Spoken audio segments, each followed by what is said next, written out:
Elías Lescano, de 19 años, también conocido como Coqui, deberá prestar declaración ante la Fiscalía y explicar sobre todo por qué no dio aviso a la policía que había una menor de edad en su vivienda. De hecho, eso es lo que la gente en las redes sociales también duda y reclama. Mauricio tiene todos los detalles. Adelante.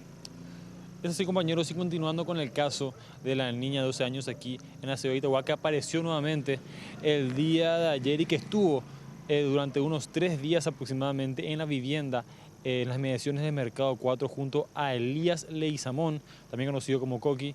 La Fiscalía afirmó que llamará a declarar a esta persona para saber qué fue lo que pasó durante este tiempo y además por qué no brindó información a la policía de que se encontraban con una menor en esta vivienda. Uno de los puntos por los cuales podría ser acusado, según nos decía la fiscal, esta persona, es por violación de la patria potestad. Esto todavía queda por confirmar, nos decía, pero es una posibilidad. Esto es lo que mencionaban al respecto más temprano las autoridades aquí en la fiscalía. Para tener un conocimiento más acabado de lo que ocurrió allá, en qué condiciones la encontraron y qué fue lo que pasó en esos días que ella permaneció en la casa de la familia Leguizamón.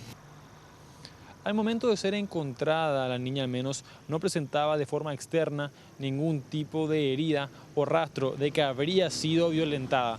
Finalmente, esto también se realizó una prueba, recordemos, en el laboratorio forense para determinar algún tipo de herida interna que pudiera tener la niña. Esto fue descartado finalmente por las personas encargadas de realizar este estudio, con lo cual se descarta que la niña haya sufrido algún tipo de violencia.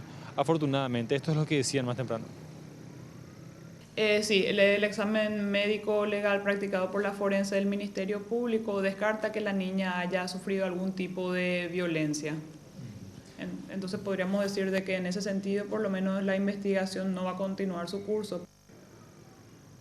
En los próximos días se llevarán a cabo varios estudios para esta niña de 12 años en materia psicológica. Personas encargadas de la niñez irán hasta su casa para ver su entorno, también a su colegio, para ver en qué situación se encuentra el medio ambiente en el cual se desenvuelve normalmente esta adolescente. Por el momento es todo, compañeros. Volvemos a estudios.